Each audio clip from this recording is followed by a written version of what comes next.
as in the partners, will get more time, but we hope that the time, we have to stick to the time because otherwise there won't be anybody here at the end but me and one person speaking, and it will be midnight. So 15 minutes is the maximum amount of time for the groups. And hey, give me my microphone. And 8 minutes is the maximum time for the individual.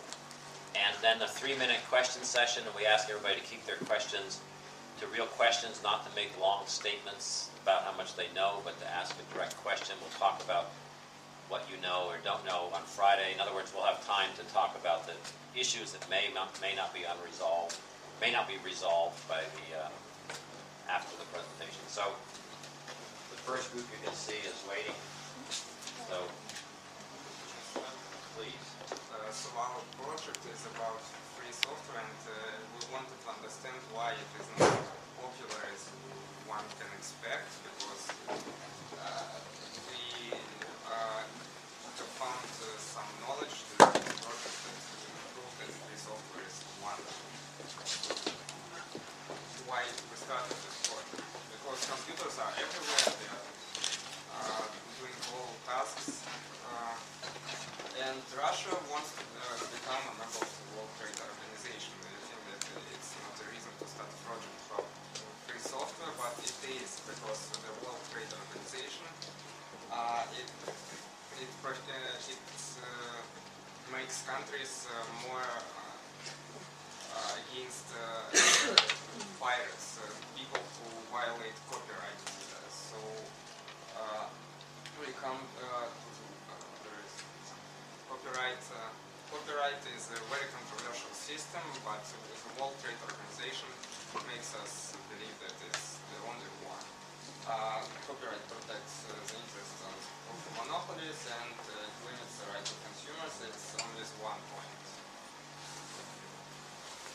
And what we did during the project, we did a survey to understand the situation. We asked some students of high school of economics. We did an experiment with them who switched to free operating system. We had luck, and on the 2nd of December, Richard Stallman came to Moscow, and Richard Stallman is the founder of the Free Software Foundation, the new project, and all the free ideas. We discovered all the facts and wrote down our notion. I thought that the best way to show you what is free software is to show how Richard Stallman said it, and after that we show you an average person with average answers on the survey.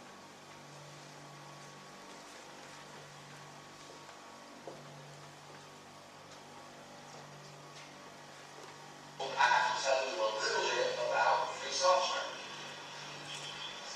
Free software means software that respects your freedom and your community.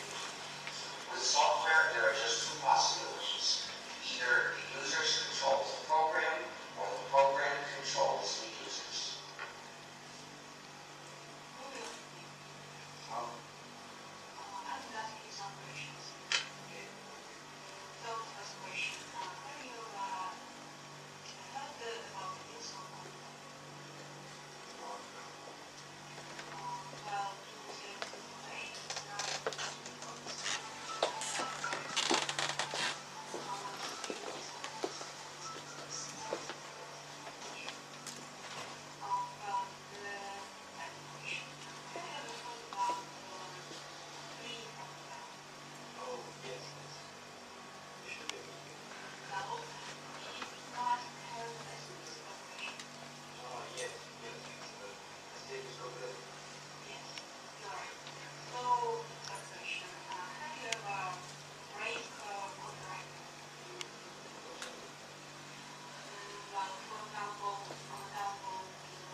performance and economy. The results of our survey about copyleft approximately the majority heard nothing about copyleft. So what's copyleft? Copyleft is a method of making a product and work free. That means that it will have some freedoms. There are 4 certain freedoms. Freedom 1, that you can use it for you can do with the work whatever you want. Freedom 1 is that you can study how it is written, how it works, and freedom 2 is that you can copy and share it with all your friends. That's against copyright. And freedom 3 is that you can modify the work after you have understood how it works. For example, with programs, you probably understand what I mean. Well-known examples of copyleft works are Wikipedia and some programs, operating system Android, Firefox web browser, and Jamendo Music. It's a site where you can use different music to make your own. So about free software. A lot of people are using free software and they don't know what is behind it, like copyleft, so I won't tell about it. Free software, Firefox, browsers, you probably all know about it. Lots of people violated copyright, about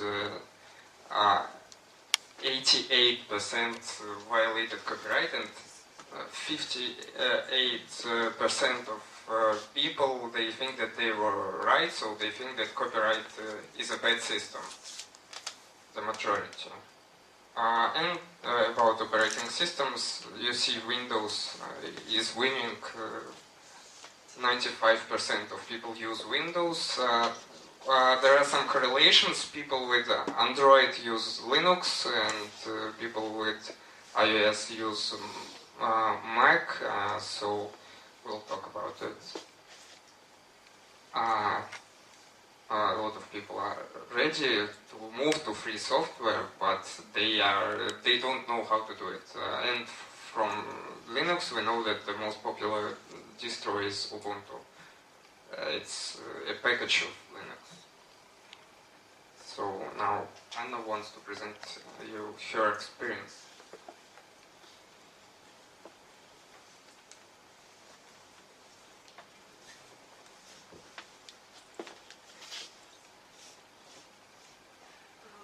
So I tell something about our experience.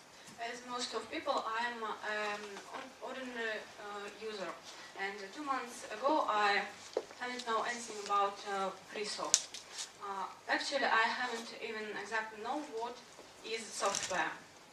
But I thought that always thought that computer is a complex system, and it would be interesting and useful to find out something more about it. So this project gave me a great opportunity for investigation and totally change my notion about computer and taught me a lot. Of course, at first I had some obvious problems.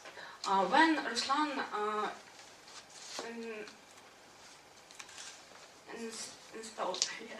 installed Ubuntu on my computer, I found much difference between Ubuntu and Windows, and I always searching for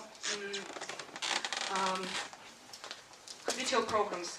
So habit is one of the most common problem. Then I couldn't get used to the panel on the left that is slightly similar to the Windows so-called start button. Then I have some trouble with this. Open the windows are in the desktop and couldn't be minimized. But one thing that is totally blew up my mind is terminal. It seemed to be so unnatural, made for programmers that I was afraid, and with every computer start I tried to use Windows. However, a real desire to understand Ubuntu operating began with overcoming the fear of terminal. The fact is that there isn't a panel with minimized windows at the bottom of the screen. So I thought that I could find, I could try to find a program for it. Luckily, I found a useful site and learned how to install this panel. It turned to be really simple. I was very glad with my investigation. Also, when Ruslan saw that I strongly used to the Windows bottom panel, he installed the Doc. So mostly all problems were removed, and due to the fact that it related with the habit. And also I find some more advantages. For example, it's a number of desktops. However, free soft still isn't enough popular, so Ruslan would tell some possible solutions and results.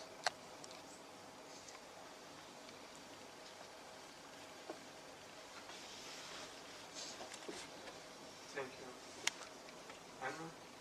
Anna? So there were some problems, and we have investigated during asking people questions.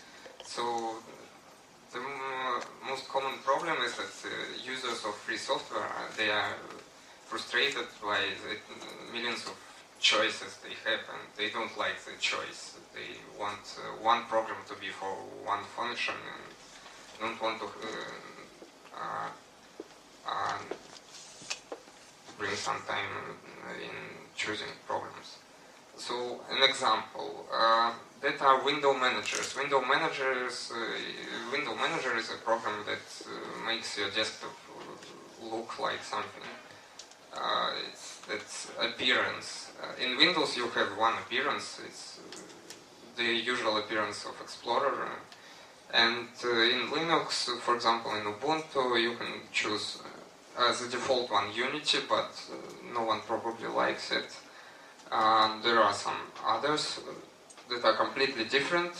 KDE, XFCE, LXDE, and the Enlightenment. It's for tablets, for example.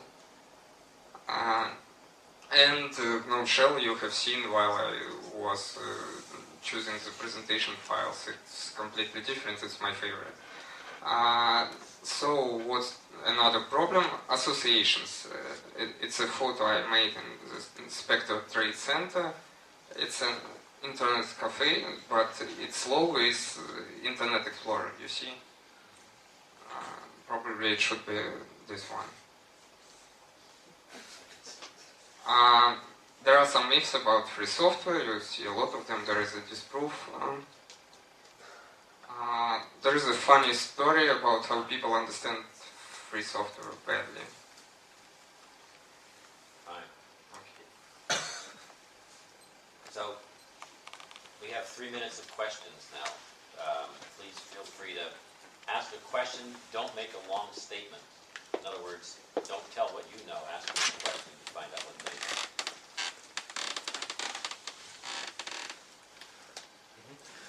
What is the source of income for people who create free software? It's a question everyone asks.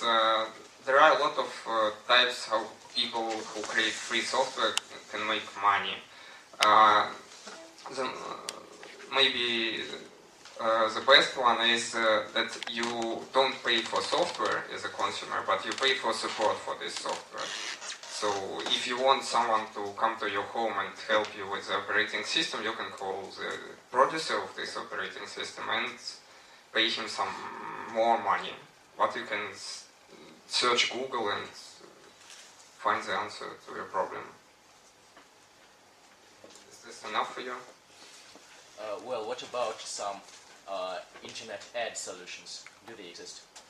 Yes, they exist. For example, in Banshee, a media player that is in Ubuntu, there is a coupon for Amazon Web Store to buy music, and if you go through the link that is in Banshee media player, that money goes to Free Software Foundation, and everyone knows it, and I have clicked it many times.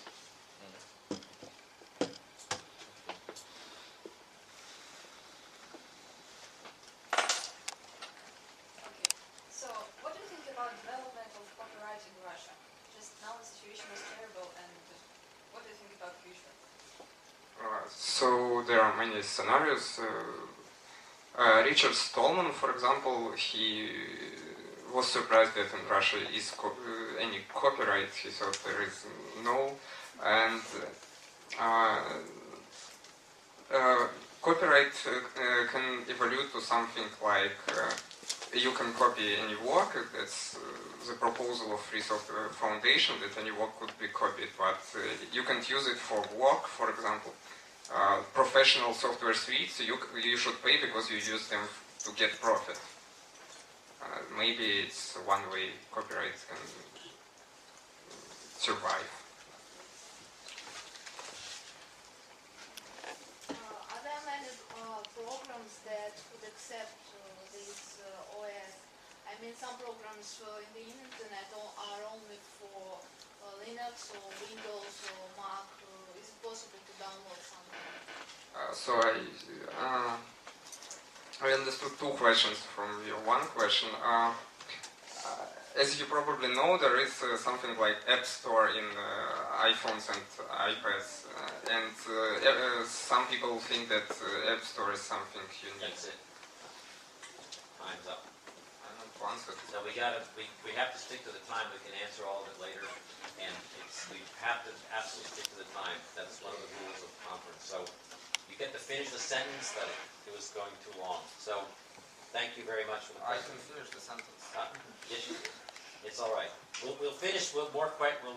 We have time Friday, but we have to get through this because otherwise everybody won't get a chance to go.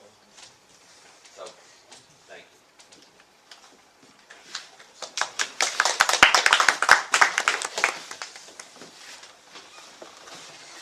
So the next speakers are Mikhail Borisov and Zhenya Dorofeyev.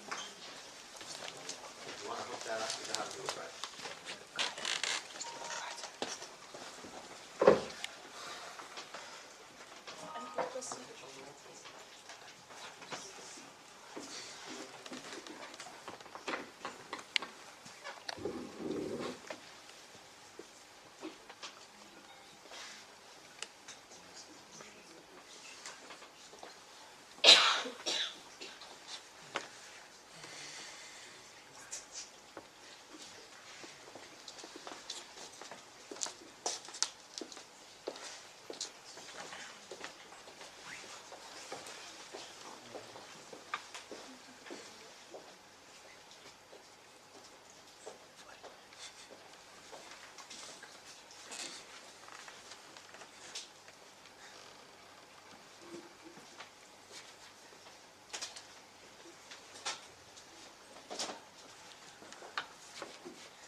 again.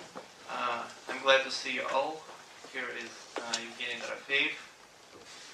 And Mikhail Borisov, and we are going to talk about educational problems in Russia and their influence on economy. So let's start with quotation of well-known and respected people that concern education. All who have meditated on the art of governing mankind have been convinced that the fate of empires depends on the education of youth. It's Aristotle's words. And remember that our nation's first great leaders were also our great scholars. John Fitzgerald Kennedy words. During centuries we used to suppose education to be extremely important for people to have success. As future economists, we were interested to find connection between educational level and its economic success of a country. We investigated current problems in Russian educational system and show our opinion on ways of solving them.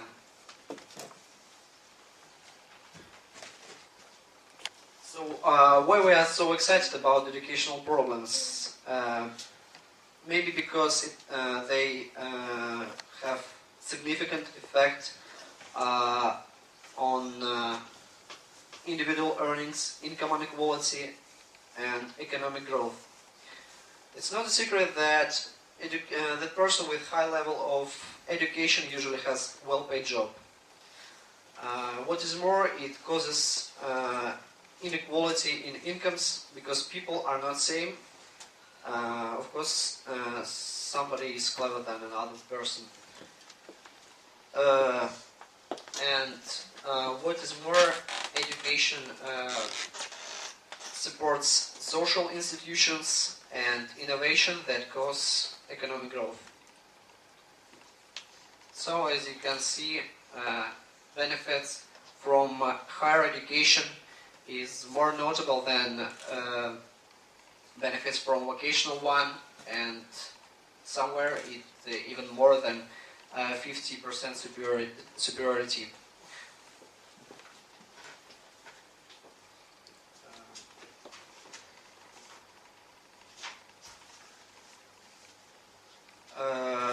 According to World Bank, nowadays one extra year learning means for us, in average, 10% increasing in income. And this correlation is even more powerful in developing countries.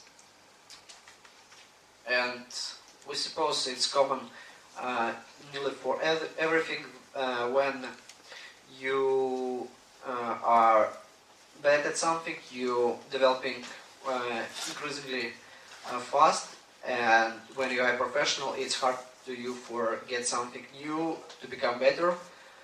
The same with education. When you have high level of schooling, returns become less. Also, it's obvious that it is much more important for us to remember information and be able to use it rather than hear a lot and don't assimilate it. So quality of education is much more important than its quantity.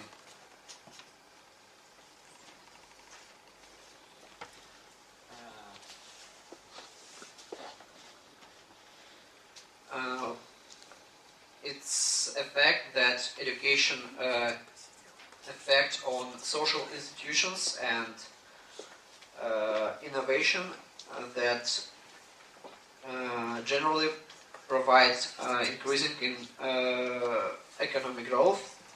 For example, social institution struggling with corruption, violation of property right, and these things support economy.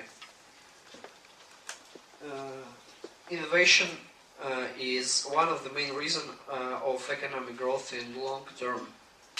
It's economic theory. Nowadays in Russia we have quite a lot of problems with education. Let's start with school problems. our typical teacher has a low salary and prestige of his job is low as well. So young people don't want to be a teacher in the future. And out-of-date school programs make situation even worse. Somewhere in schools, teachers use methods of 1970s, for example, or 80s, and we don't know how it can be. It's inexplicable because reality changes and programs are still old. All this leads to low quality of school education. So as we see, 61% of teachers are specialists at their subject. That means very often in schools, teachers are not professionals at their subject, and it's hardly for us to imagine how a person who is complicated in knowledge about subject can teach young people. As you can see, nowadays students who will be teacher in future has less points for state exams than in average. So we can predict that teachers in future will be unqualified acquired. Last 6-7 years, we noticed that salaries of school teachers were increasing, but it's still less than average wage in Russia economy, and our opinion that it must be at least the same as everybody can has.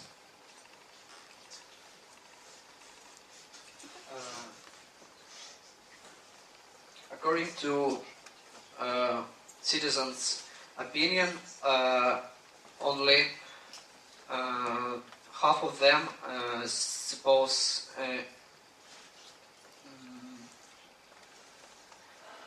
teachers' profession is low prestige, and only less than 10% find it high prestige.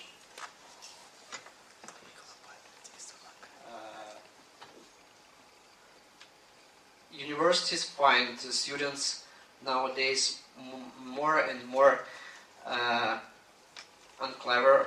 They claim that the level of preparation of their knowledge is decreasing rapidly. This statistic proves our opinion.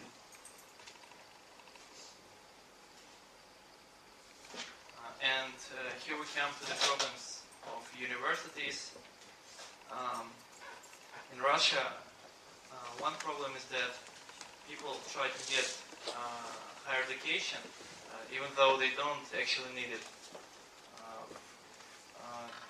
And as a result, and that's predictable, that even though many people have a degree, they are not specialists in their area.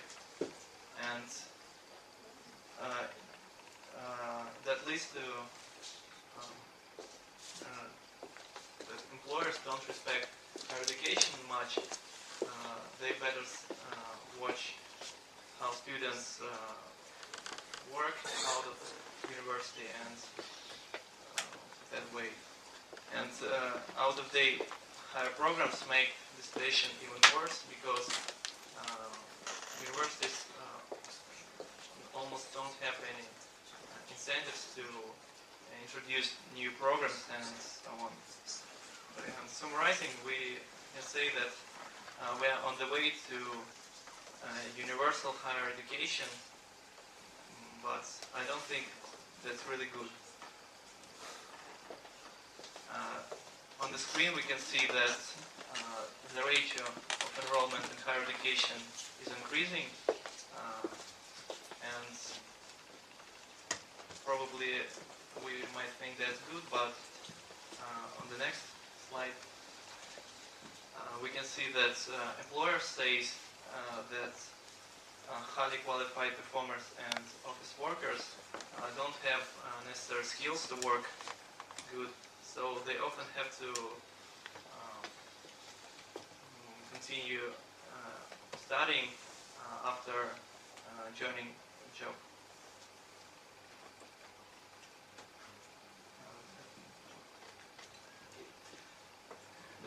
That wasn't a necessary slide. And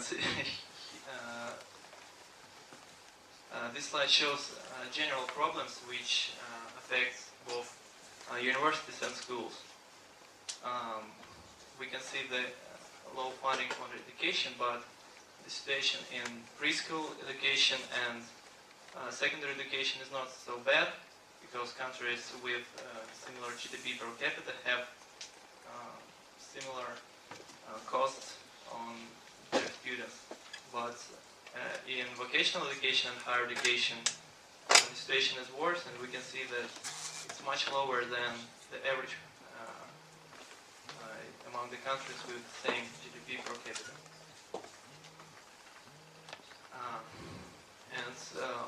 Moreover, even though at the beginning of 2005 the volume of basic funds in education was 3.2% of GDP,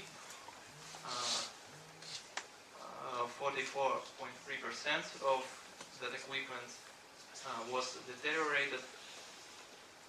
And here are some facts that, for example, 35% of public schools needed overhaul, 3.1% worked under emergency conditions. And for example, in Canada, they have similar climate, but they don't have any schools under emergency conditions, and that's bad. And what some decisions we suggest? We think that the main problem in schools is teachers, and nowadays this profession is not attractive for qualified people. This profession is considered to be a low paid and unrespectable job. But some economists suggest privatization of public schools, but we don't think so, because we think that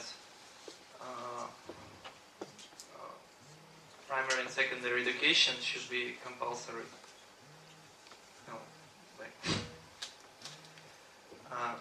And one of the solutions we suggest is to raise salaries, because it will attract more qualified people that would change the situation.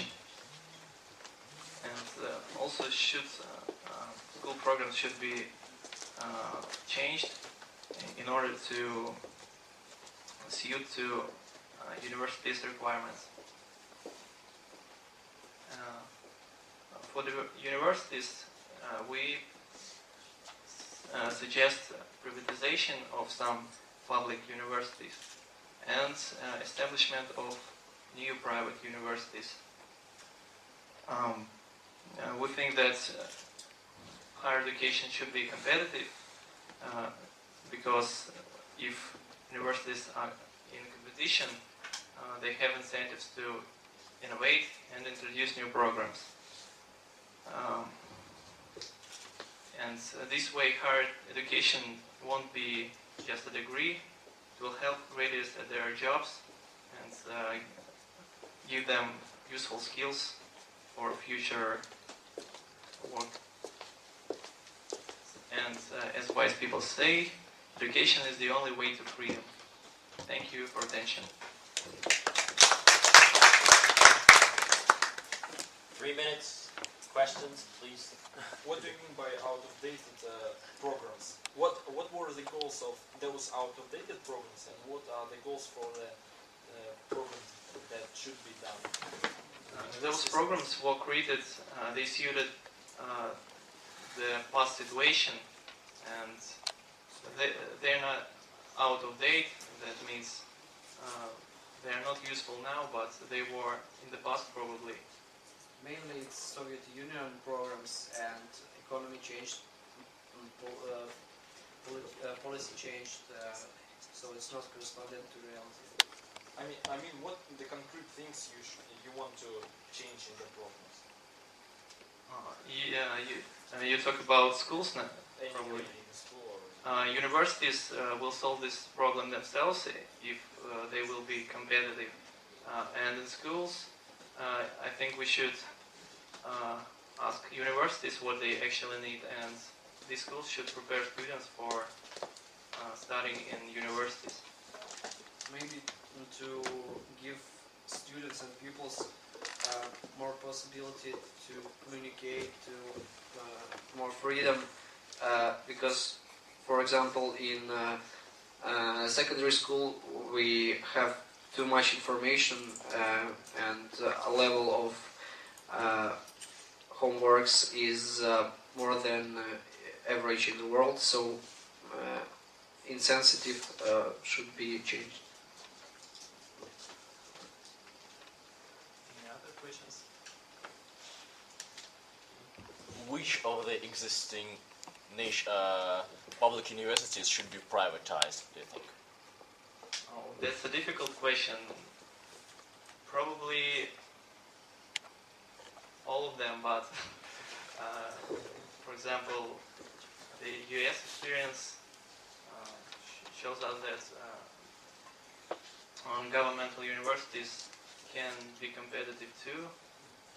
So that's not a very important question. Maybe even Moscow State University, why not? Because the Yeah. world's most famous and prosperous university is Harvard, that is private. Well, you also say that we need to go for the quality, but what about the quantity? There are a lot of areas in which people are... We're not going to have enough time to answer this question unless you ask it to the meeting. Just 10. To be fair, just wait. So, thank you. 3 minutes is up. Thank you very much for your presentation. Let out the slide. So the next presenter is Maria Voronina, by herself.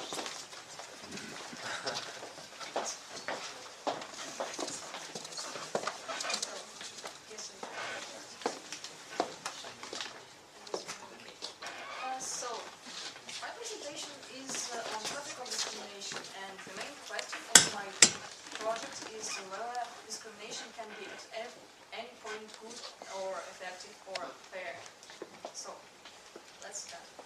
By words of Jean-Jacques Rousseau, equality between people, which is predestined by nature, and inequality, which is installed by people, are happily combined in a way most approaching natural law and the most favorable for society.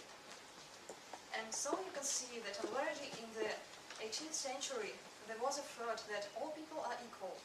And however, in opposition in the 21st century, in the beginning of the 21st century, this thought was denied, and there was a wide biological approval that all people, because of genetics and other biological factors, cannot be equal in their abilities.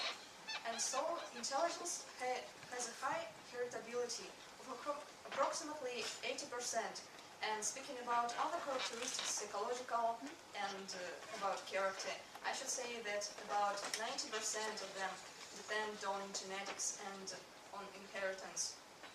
And so even such factors like political beliefs, which is you may favor for liberalists or for conservative ones, and so they depend too on genetics. So this way it's obvious that people are not equal, and probably because of evolutionary determined diversity of psychological features, we will not ever be able to be equal. And so this issue finds wide reflection in economics, and so one of them is discrimination of the labor market. Today I'm going to concentrate on 3 types of such discrimination, which is sexual discrimination, racial discrimination, and discrimination that depends on age of person. So first, racial secret that in the USA, wide social discussion takes place on that black people being discriminated because of the lack of knowledge, the lack of well education. And so officials should think that people should cope with it. And the government adopted some policies and created conditions for maintaining equity. And for black people, there is an opportunity to cover the gap in the intellectual development. However, there is some biological matter that can lead to conclusion that naturally black people tend to have less level of intellect and lower intelligence. And so the current facts of it is that the size of black people who are originated from Africa and Southern Asia is less for evolutionary reasons. And it happened because comparing with the development of brain for Europeans and Eastern Asians, people of southern areas were exposed to fewer fluctuations in climate, and they have a better access for food. I mean, in evolutionary process. And so there is a claim that some genes increasing the probability of such diseases as autism are more probable to be met in black people's genomes. And so we can see that discrimination originated not only from the common untruthful stereotype, but is brought about by higher risks for employees to hire the worker who has lower, who has worse abilities and lower attitude to work. So, the second common belief is that women are discriminated and that they are paid less wages, and so the level of unemployment for women is is a bit higher. And to find out if the situation is brought about just by wrong social opinion created because of history, we should consider the biological specialties of women's and men's brain, which result in differences in abilities. So it's an approved psychological fact that the men's brain developed areas of men's brain provide them with significant advantage in natural sciences and math, while women's brain evolutionarily achieved advantage in verbal communication. And these differences reflect in the distribution of salaries in different branches. So women who work in areas such as accounting, information processing, and hospitality are paid more than male workers in the same industries. At the same time, the real probability of women to give up job is high because even in most developed countries, women tend to leave jobs in order to take care of children and to create family. And so in this situation, again, the high risk of unemployment results in lower salary for women. At the same time, the general difference between wages for men and women in Russia in 2003 was nearly 30%, which is rather big difference. And only 30% of this difference was explained by economic considerations. And so economists failed to explain the rest, which is 17 or 18% difference. And since this difference is just a result of social opinion and social stereotypes. And so the last issue is related with age changes in the structural brain and its functioning. So for the psychologists, it's apparent that with years passing some characteristics of synaptic links, which is the major characteristic for brain, and it just determines the ability of person to develop its knowledge and to learn new information. So these characteristics, they just become worse with age, and this process is kind of unavoidable. However, it can be stopped by physical exercises, and people who usually practice some mental activities like playing chess or doing scientific work, they tend to lose less than people who don't do it. And so, since the difference between those who practice and don't practice is less noticed and less significant, I suppose that discrimination on the purpose of age should be strictly prohibited because it simply leads to ineffective distribution of sources, and it has nothing to do with any biological reason or physiological. And so this is the role of biological factors in creating factors for distribution of sources in the economy and creating discrimination on the labor market. But there are also some social factors that influence the position of person on the market. And here appears so-called theory of statistical discrimination, which claims that there are some asymmetry in information, and so people just are made to hire other people because of common beliefs and not because of facts. And so in conclusion, I should say that since the biological facts create some risk for discrimination, then social risks they do not provide the matter for discrimination, and so policy of government should be aimed at eliminating discrimination and so creating the equal conditions for everyone. Thank you for your attention.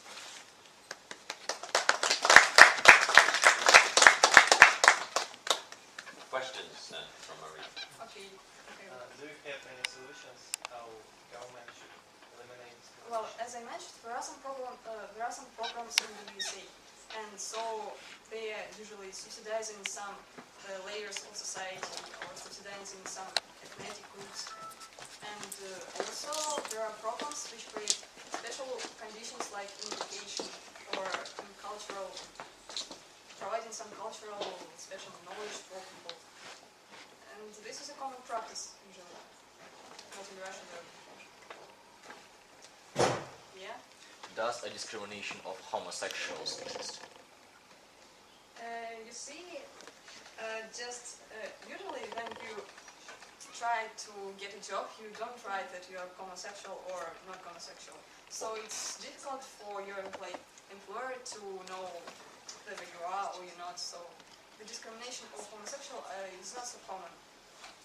Well, suppose one's employer suggests that the one who he tries to employ is a homosexual. Yeah, so of course, is there if such a the form of employee discrimination? has some misjudges about homosexuals, the discrimination can appear, but till the fact of hiring you, it doesn't. Just in case of sexual or age discrimination, it depends on what you write in your, Okay. when you try to attend the job. Any other questions? Okay, Tamara.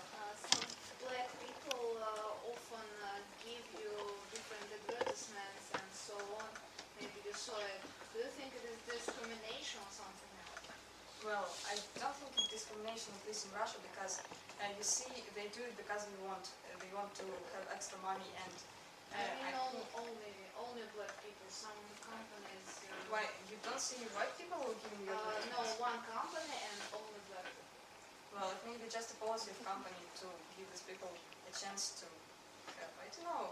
And I suppose that they, in majority, are students of some universities, and this may be related to this fact, like creating. Thank you very much.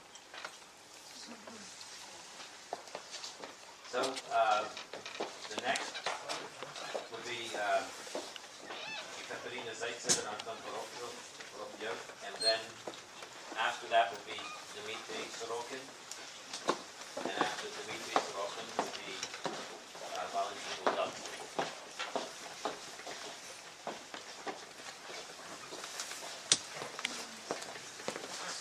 Yours is not on there.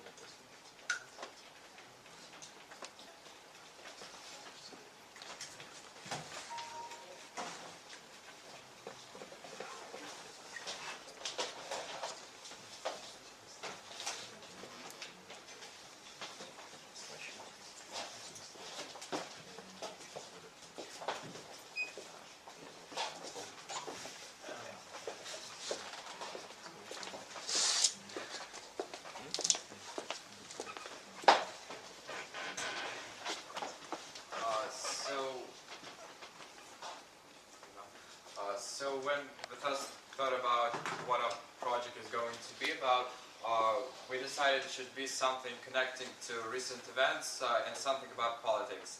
and that time we thought about talking about immigration because for the events showed that it was a problem. But now there's a more serious problem which we can't ignore. It is political elections. It is elections and how people react to them and what they talk about them.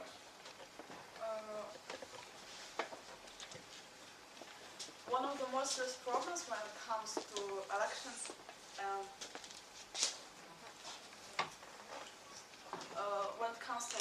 and politics, that it's hard to find some kind of objective point of view. There's no source we can trust for 100%. All we have is just kind of different points of view, and all of them are very subjective. I don't think that the purpose for our project was to find the truth, because it's kind of not possible now. Truth will be found by maybe historians in several years. All we want just to show that what teenagers think about current political situation. We think that it just that information shown on TV or on the internet is shown only from adults' point of view, and no one knows what teenagers think about it. And we thought that it might be just important to demonstrate what we think about how teenage point of view was formed.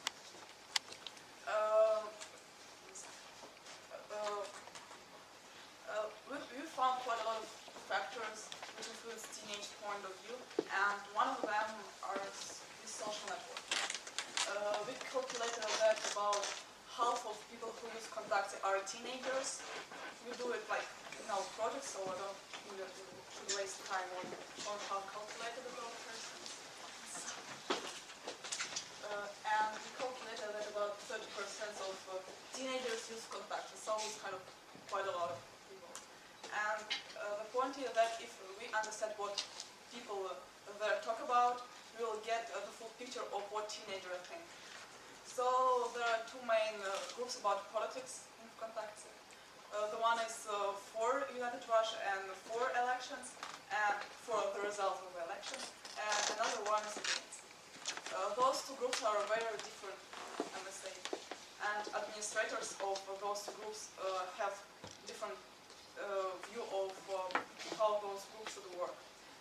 Administrators of the first group just post different pictures, or they, I don't know, post different quotations by Putin and Medvedev for people from the government, while administrators from the second group, they try to organize some kind of discussions. Sometimes they even try to provoke people. But the point is that second group is more active, and a lot of people reblog their posts, so you might say that when it comes to social networks, the second point of view is more popular, and it's kind of most of the teenagers who use Kontakte are likely to think this way. And one more thing important about social network is that most of teenage friends are there, and when they see that their friends follow some opinion, they trust them. So when they see his classmate reblogging some post, they believe that, and that makes a large influence. One more influence is, of course, friends and family, people who you connect every day. There's also other side of the problem, which is represented on TV channels supported by government. There you can't see much information about political meetings or about falsification, and on the first channel it is claimed that they claim that there was no falsification, and every video in the internet is just made up by opposition to trick them. Also, there are some sources that can show objective point of view because they represent both points of view. These are private TV channels like TV Rain, newspapers and magazines, and some websites. But the problem is that teenagers don't use them much. And the other problem is that they are being pushed by government sometimes. For example, Kommersant List, which posted a bulletin in London, which was signed in London, and there was written that Putin is not a bad person. And next day, the chief editor of Kommersant List was dismissed. one more quite subjective source is politicians' blogs or blogs of certain people connected to politics. The problem is that there are so many points of views there that you can just get lost there. For example, if you read Navalny blog, you will get the sense that everything is falsificated and I know we live in a mad world. And if you read blog of some member of United Russia, you will think that you live in a fairy tale. So we see that opinion you have depends on on where you live. Because if you live in a big city like Moscow or St. Petersburg, you're more likely to use internet or social networks than TV. For example, if you live in a poor family in somewhere in Siberia and you get information only from TV and TV supported by the government, you can't form your own point of view, so you just have to accept the one that government channels gives you. The main source of our project, these interviews that we made, we asked several people we study with about what they think about things happening around. So here are some pieces of those interviews.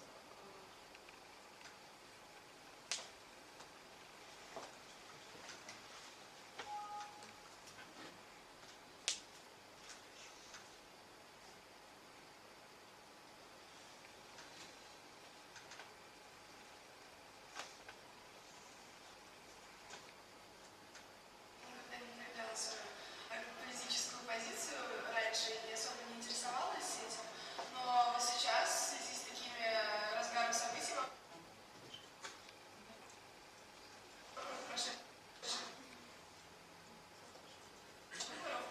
очень много было новостей от людей ВКонтакте и вообще в интернете про это, и, конечно, я тоже заинтересовалась. Я узнал, вообще, как я узнал про результаты выборов и какие были нарушения и про митинги ВКонтакте и Фейсбуке.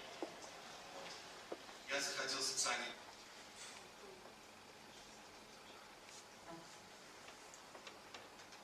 сети, видел там призывы выйти на...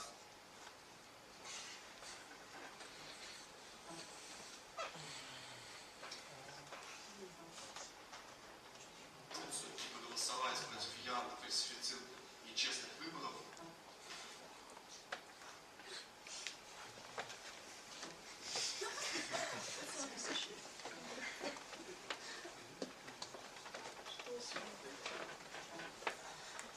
What's up with your laptop? Take it on the table. ВКонтакте, например, своим.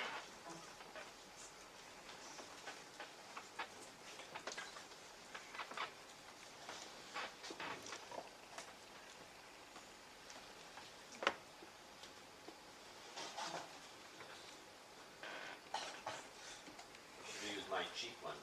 Video doesn't work. Oh. За основу приглашения надо что-то туда прийти и... Well, try to just see if you can finish up with the other microphone.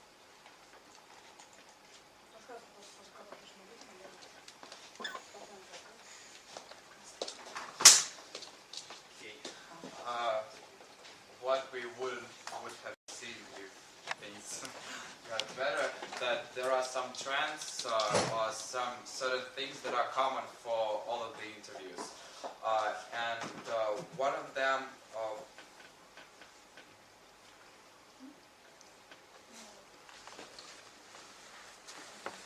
so we see that most teenagers get information from social networks, and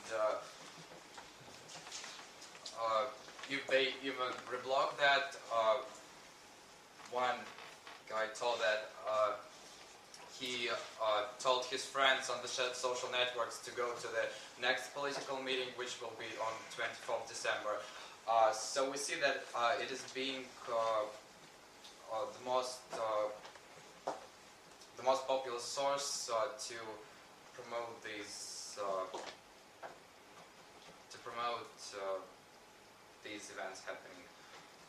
Also, we noted that a lot of people didn't know anything about politics, and they just starting to get involved in politics because their friends told them, because they see their classmates going to political meetings. They see everyone's talking about that, and it's a good thing actually. Also, there are 2 points of view towards demonstrations.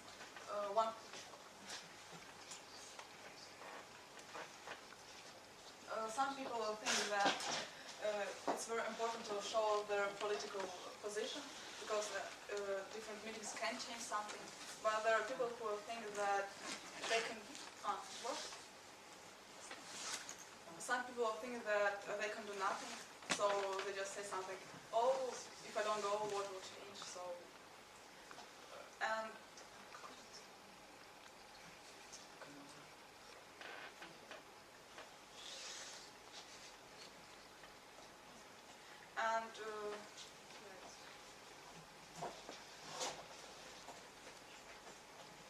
we have a nice video of interviewing people.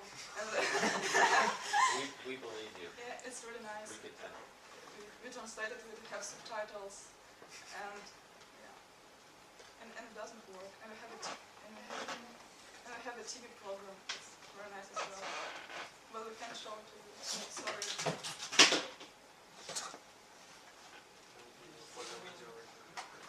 Yeah, we'll try that. So it doesn't matter. So try to just let if Yeah, you can sorry.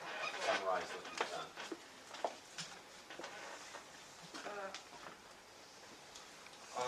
So, in conclusion, we see that one side actively promotes one point of view and tells there's no falsification at all, and one side constantly states against that. So, teenage has to decide which side. I'm a magician. So we'll show a video because we're really proud of that. Just kidding.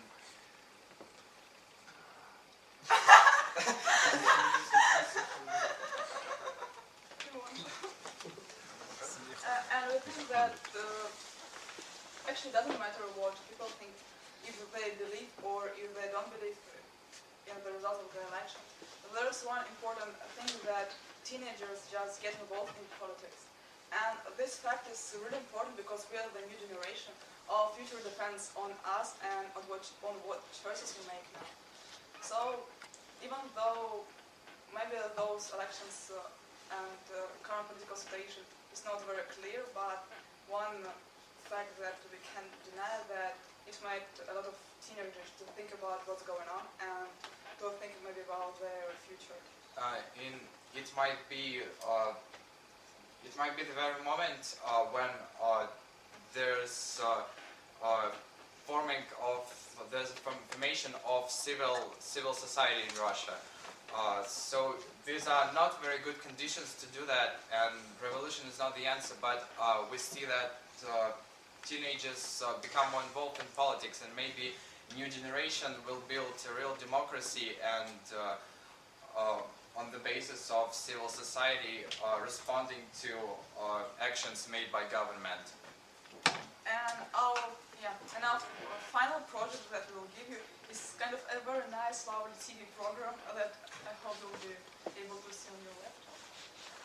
Yeah, it's kind of full interviews, so nice stuff. Yeah. Bad luck. So, thank you. Questions, please. What do you think about the future? Well, I can't tell about political situation because I just don't know. But I can clearly tell that the good trend is that teenagers really somehow respond to what is happening. And we just not blindly follow the rules that are made by someone. We try to react somehow. And it is the future. And I don't know what will happen in the near future, but then it will be better because we see current trend is that we're coming to civil society. it's not a fashion of a season, not a short-term trend where just yeah, maybe it is kind of teenagers. a short-term trend now, because now everyone talks about politics, and now if you're... And then it will just disappear. But we hope that it won't. We hope that some people who, for whom now it's just fashion, will really stay, be interested in that, because first time I don't know, your friend goes to the meeting and you don't really know to go or not, and you go with him, and you really see that there are people who are interested in Russia being powerful, being democratic, and you can really do that too. So it's a good practice, even if it's a short-term trend. It will come to something bigger than it's now. Anyway, it won't be worse. Do I have time? There are some mathematical proofs of unfair elections in the internet. They show the inadequate distribution of votes. So, what do you think of such research? Well, the purpose wasn't to see who's right. Yeah, as you see, we haven't shown kind of our position. Know your opinion. Maybe.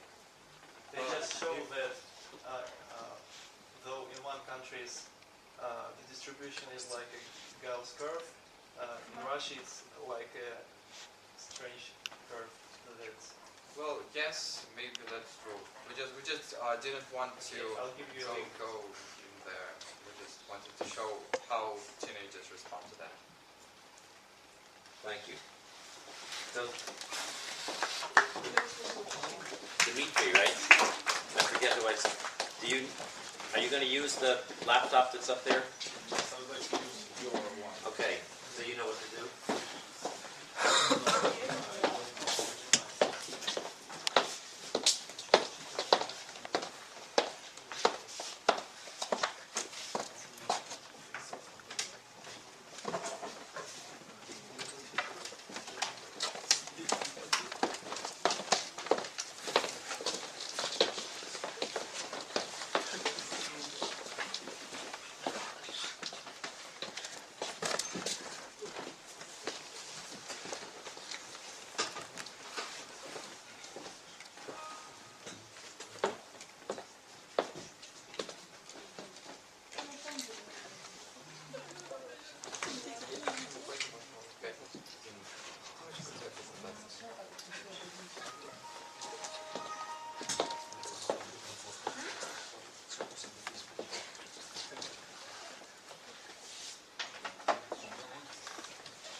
Yeah, this is an 11-year-old girl's thing. I'm sorry. Yeah, this is my daughter, and someone switched the thing. So now we got to bear with this. Yeah, I know. I didn't do this. Why did I do this? I don't know. So everybody should stay around as long as you can. Anton.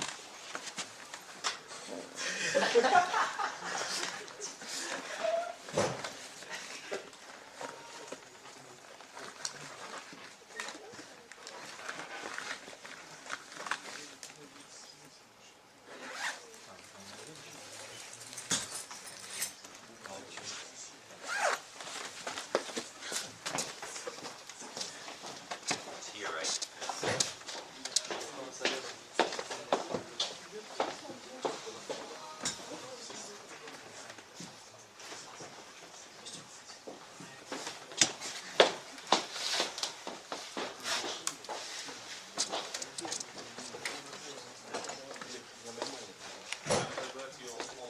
And I'm going to present my paper, which deals with the connection between trade and war. And I'm going to examine the question whether free trade results in peace.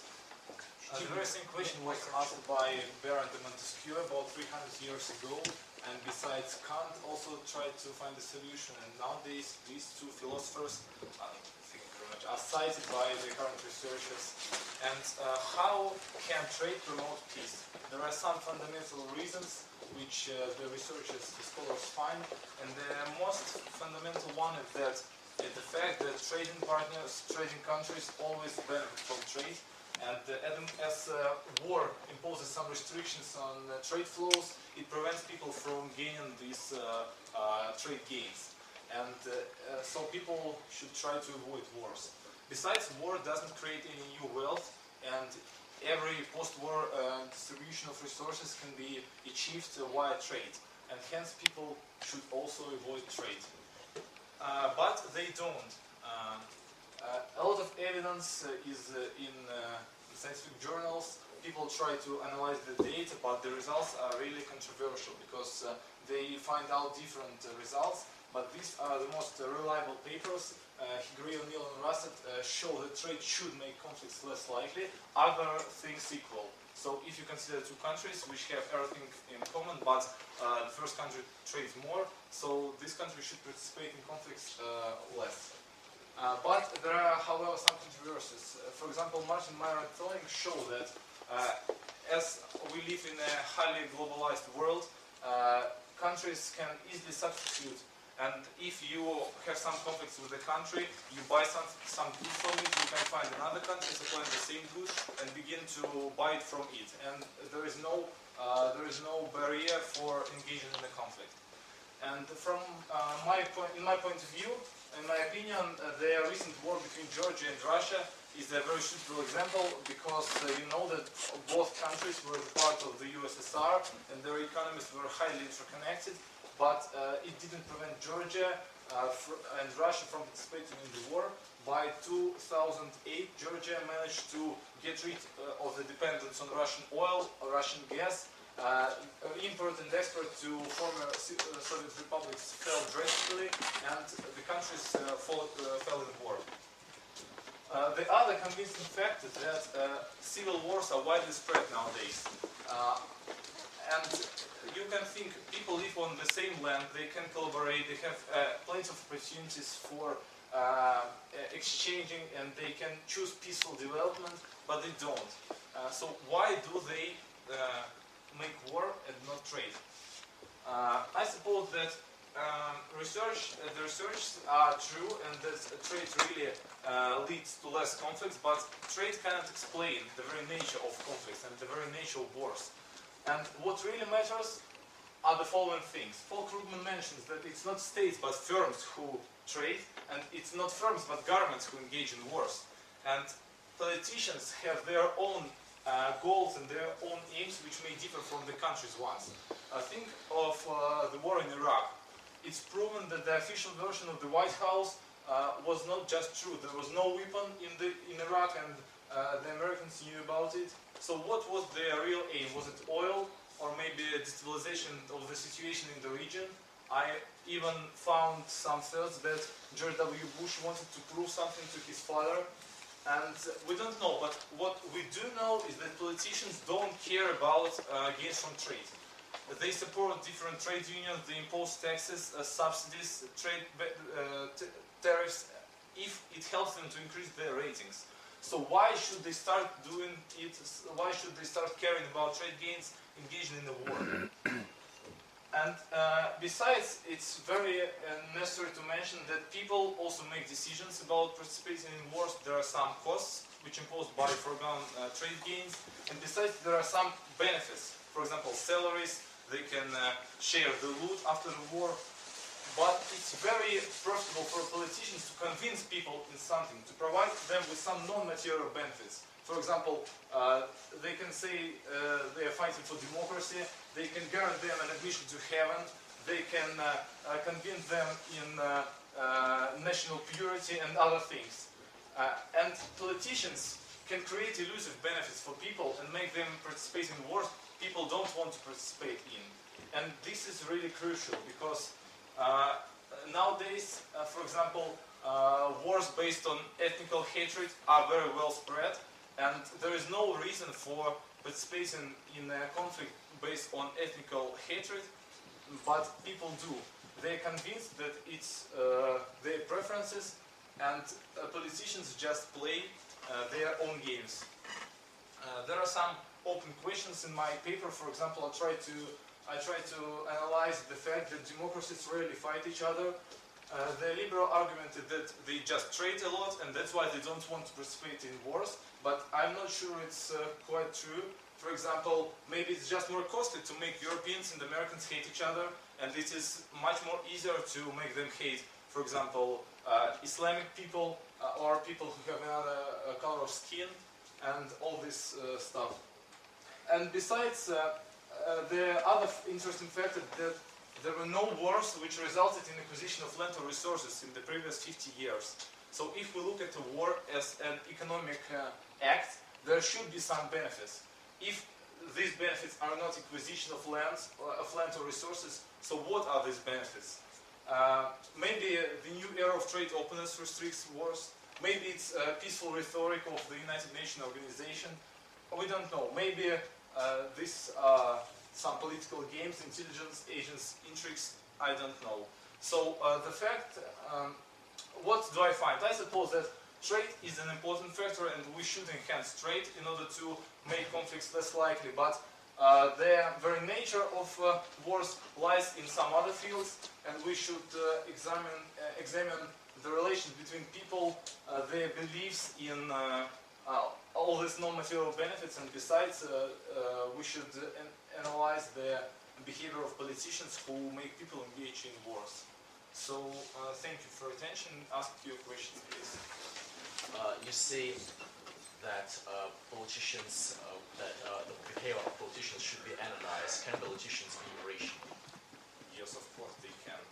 And the political economists have worked out different models which try to explain the behavior of politicians, and the very fact is that the war researchers, these guys, don't use them.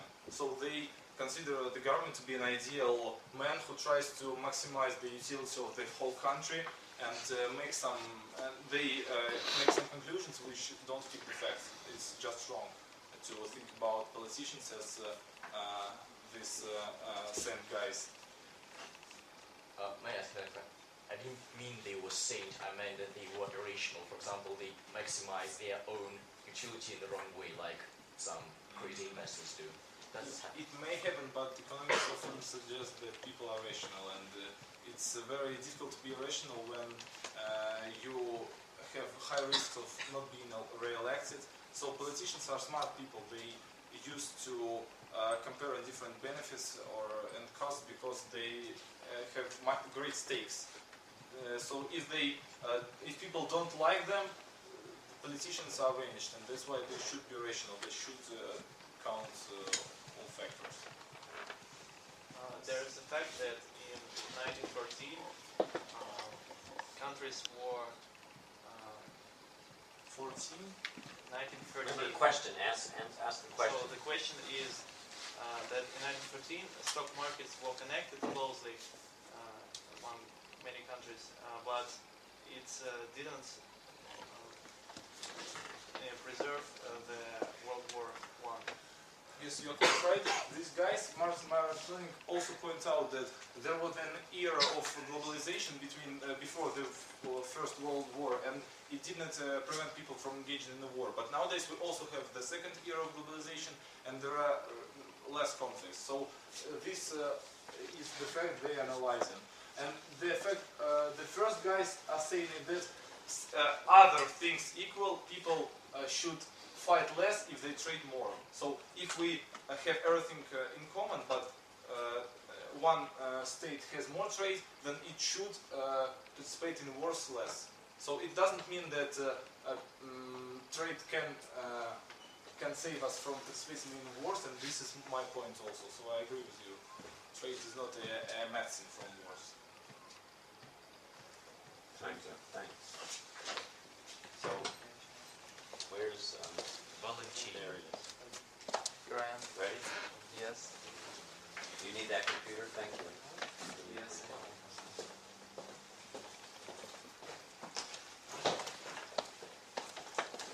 Okay, so still to go are Tamara, Olga, Arseni. Huh?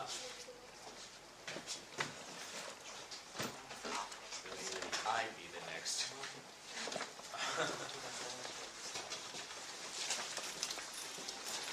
Tamara want to be the next too? You said it. Huh? You said that. That you would be. Did I? Probably an action. Okay, call heads or tails. Heads is the bird, the eagle. Tails is the number. So, Call heads or tails. Tails. So you pick. Wow. So, once, 1 minute please.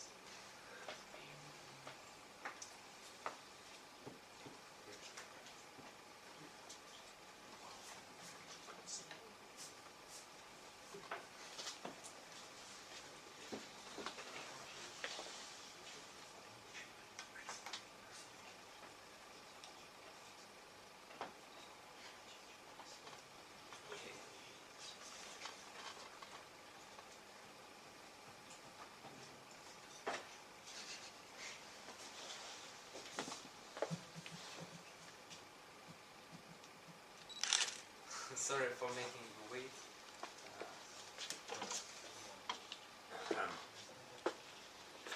You don't need to be fancy, we just need to finish. Okay, sorry. We'll go like this. So today I'm going to speak about one of the most burning and maybe up-to-date problems of the world and of the humanity. And it was quite unexpected that this very mountain relates, directly relates to the topic I'm going to discuss. So, for example, do you know what the mountain it is in the picture? Kilimanjaro. No, you're wrong. Fujiama. No. It is situated in Russia in the Caucasus, one of the highest peaks. Mashuk. Elbrus. Yes, Masha was right. So maybe you remember its height, or approximately the height of Elbrus. Okay, I'll say not to lose time. It is 5,642 meters high. And as I have said, this mountain closely connects with the topic we are going to discuss. So imagine the same amount and the same volume of garbage. Of garbage. Can you imagine it? Yes. Oh, you can, but I really can't. The thing is that according to some researches and to some statistics, annually our population and people living on the earth produce this amount of garbage. It's I can't comment upon this thing. It's almost though we've accustomed to flattering ourselves over our consumer habits, and with the rise of environmentalism, our self-punishment has risen to really near hysterical levels. Please accept it without any cries and shouts. I'd like to say that we really live in the throwaway society. And here is the garbage. I suppose that we have a throwaway society, but before talking about it, I'd like to tell you what the meaning of the word throwaway society. In a throwaway society, people do not take care of the thing they produce, of the thing they have, and if something has broken, they easily change and buy some new stuff, some new material. They don't take care about something old. And this relations between things and people, this attitude to people, really results in garbage, and it really affects the environment, the nature, the whole earth, and the living standards of the population.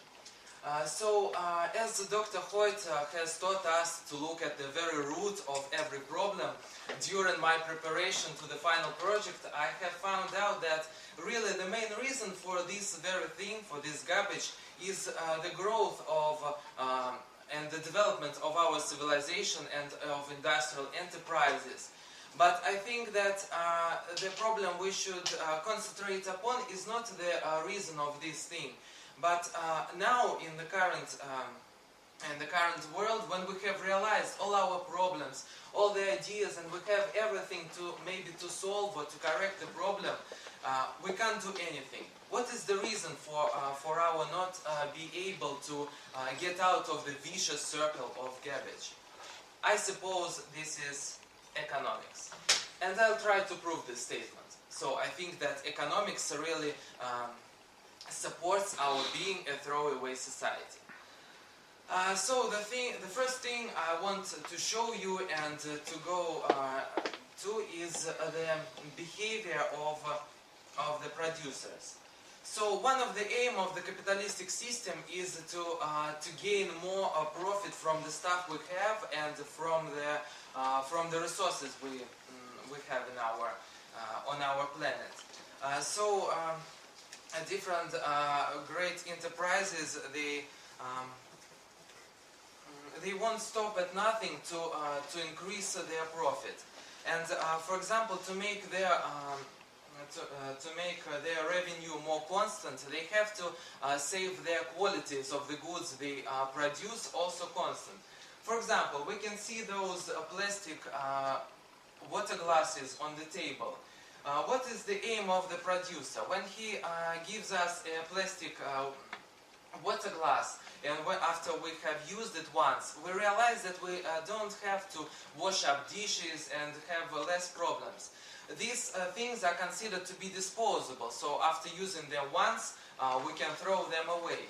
And they are considered to be disposable for us, for people, but not for the earth, because really it is proved scientifically that plastic remains in the ground for some centuries, really. For example, for 500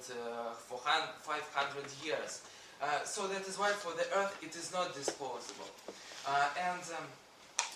Next I'm going to look at the consumer, and there is a proverb saying that ending is better than mending. Really, in the recent times, this is absolutely true. Because when people buy, for example, a new cell phone, they realize that in some days, well, a new model will come, they can easily change it. And they don't take care of the old things. There is nothing relating them with their old things. One more consequence of all of the things I have described is that, for example, we begin judging other people by by the stuff they have, by the things that they have. For example, by cars, by their watches, by their cell phones. And if we see that our friend has an old model of cell phone, we'll say we will not respect even him, and that is almost crazy. Making a conclusion and concluding on the things I have mentioned, I'd like to say that the only way to solve our problem is to make the enterprises pay and to be responsible for the garbage they produce, and to be